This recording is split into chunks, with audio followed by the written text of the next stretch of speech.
Welcome to the You Can't Handle the Emet podcast. Very special show today with a very special guest, a good friend of mine, Howard, who his entire life was an incredible athlete, used his body every day to cycle, to run, road races, gym, amazing shape, incredible. And one day he woke up and he was paralyzed. He couldn't use his body at all. And it's been a 4-year fight every single day to get back to having use of his body and to still continue doing the amazing stuff he has. So it's an incredible show. Howard's going to teach us some amazing lessons about life and the value of using your body. It's about using your body to chase the right numbers. Hope you guys enjoy the show.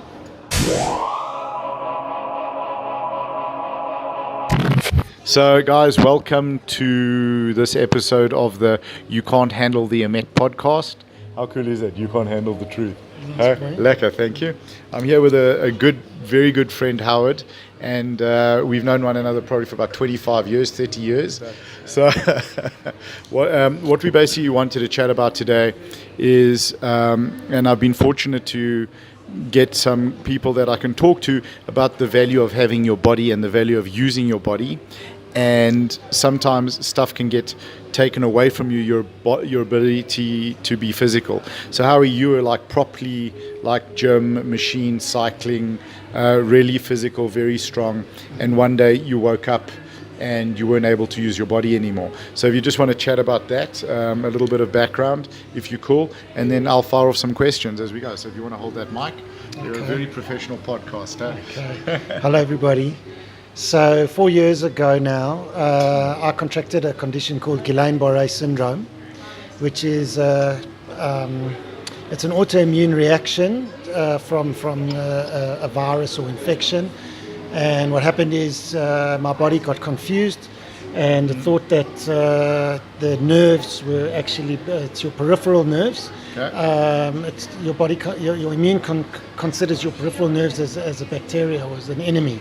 Okay. And actually tries to eat away at the nerves. Your body was eating itself? Eats itself. Wow. So it first gets through what's called the myelin sheath, which is a covering around the nerves, and then tries to actually attack the nerves themselves. So very, very quickly you actually land up paralyzed. And in my case, I was very fortunate that my lungs were basically spared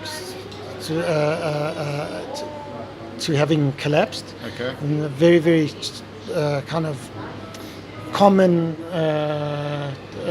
occurrence is that actually you land up on a ventilator and with a tracheotomy, and you lie like almost like a vegetable in bed for months. Okay. In my case, your mind is there. Your mind actually stays fully functional, and you're caught in a jail. Okay. You're actually like in a prison cell, and you can't move. Okay. In my case, it was pretty much my entire body except my shoulders. Okay. And obviously my lungs. So I couldn't use my hands, I couldn't use any part of my legs, my core. Everything was basically shut down. Yeah. Okay. And I had to learn to stand. I had to learn to take a few steps.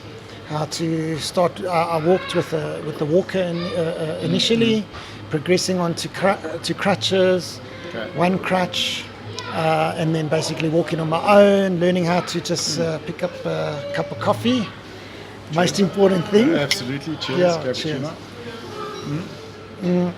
How to sign my name. Okay. Hey. How was that? Shocking handwriting. Okay. Yeah. I've got probably worse than any doctor you've ever seen, but I can sign my name. Yeah. Okay, sure. That must have been like crazy. It's an absolutely mad thing. So what happens is your mind, you remember what you. It's not like you've forgotten how to walk, or you've forgotten how to pick up a pen, or you've forgotten how to just stand up or sit, or you know how it's supposed to feel. But what happens is you're stuck. Okay. First of all, there's an immense amount of pain. Nerve pain is so as your nerves start to regrow, the nerve pain is incredible. So you're getting tremendous pain while you're getting better. You're getting a lot of pain. To this day, pain is still something I live with every day. Okay. It doesn't worry me from a day-to-day point of view. I get on with whatever I need to. Of course, has an impact in terms of if you're having a good day or a bad day, pain adds to that, Okay, So in essence, it's something I've just had to accept, and it's just part of me. And it is waning, it's waning and getting better all the time. But as you get stronger, so the pain would then ease. It's like your nerves are now recovered. Yes. And you start to be able to use muscles again. Okay. The biggest issue of learning how to do anything again is proprioception. So I don't know if you've spoken much about so just it. your balance and how do you your feet connect to the ground, basically. Correct. Balance and kind of knowing how it's supposed to feel, or knowing how it's supposed to look. Yes. When you do something. Okay. How is your leg supposed to walk? How is your hand supposed to move? Those kind of things. So that when you try and do something, you've got it's a strange thing. You've got the perception of how it should be, but you can't convert it. Okay. So once you get your proprioception back, changes your quality of life dramatically. So that's been a big journey, and I think for me it started at my first night in hospital.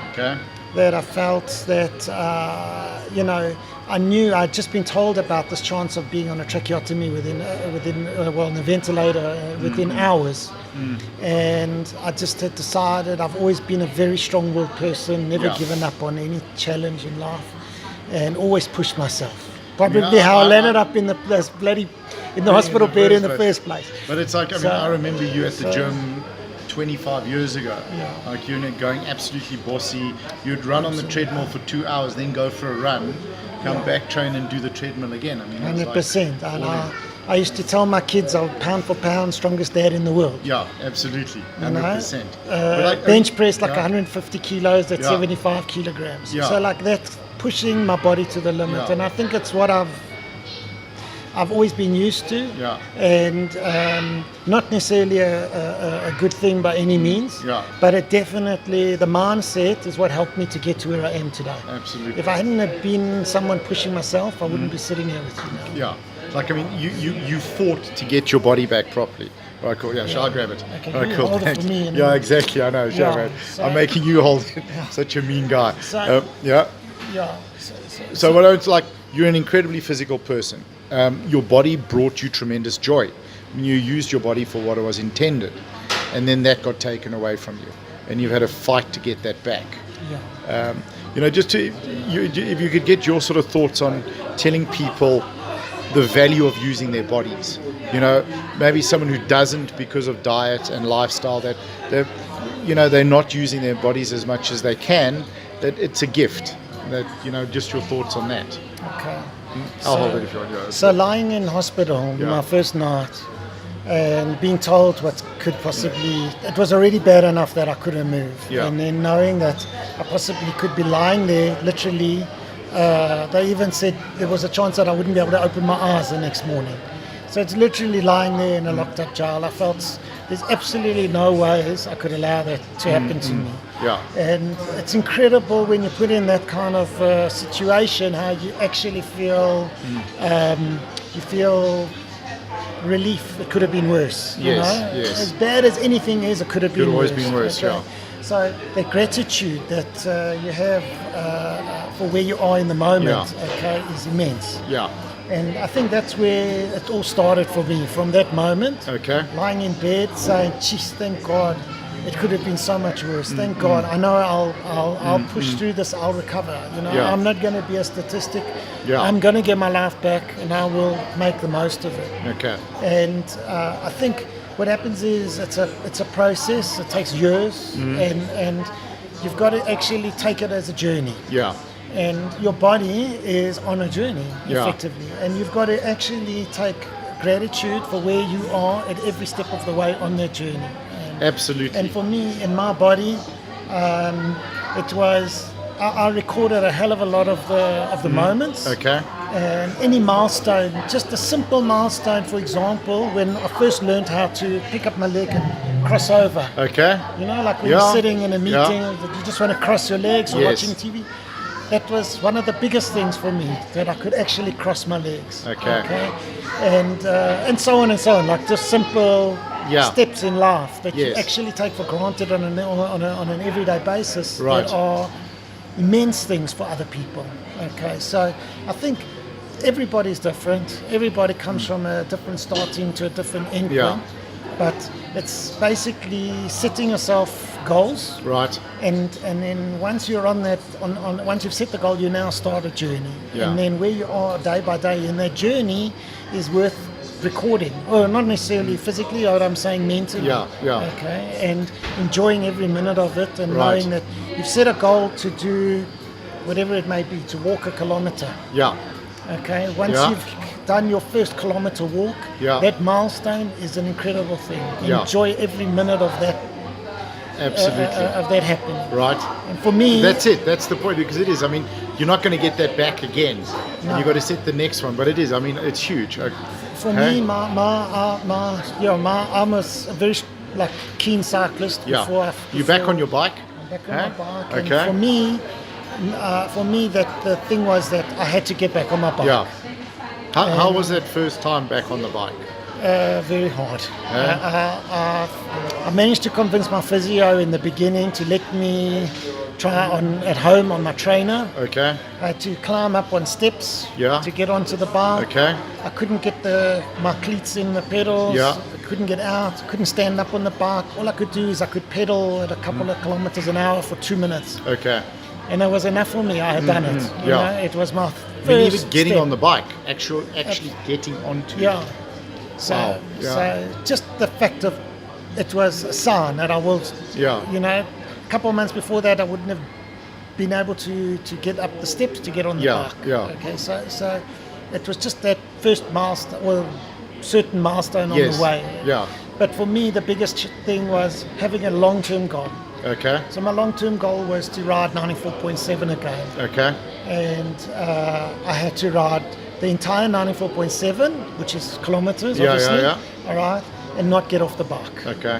I was not allowed to put my foot down Okay. for 1 minute. And you've got a lot of guys that are healthy, strong, that are doing that because there's some monster hills, Absolutely. and a lot of guys are walking those hills. Absolutely. So you said that's a big that's a big challenge. Today I'm fit again, Yeah. and to ride 94 kilometers is really not something it doesn't phase me at all Right. to ride 94 kilometers. But in that moment, okay, when you can't even get on the bicycle, Yeah. okay, you know how high that mountain is you've got to climb. Right. And so slowly, it actually took me a hell of a lot longer than I actually thought Right. to be able to get myself on the bike. Yeah. And I only really started kind of pedaling about 1.5 years Okay. after getting sick. Okay. And it was my ride was 10 kilometers around my area of my Yeah, house. yeah. Maybe not even 10 Yeah, kilometers. but there's some pretty big hills there. No hills. Hey? Only on the flats.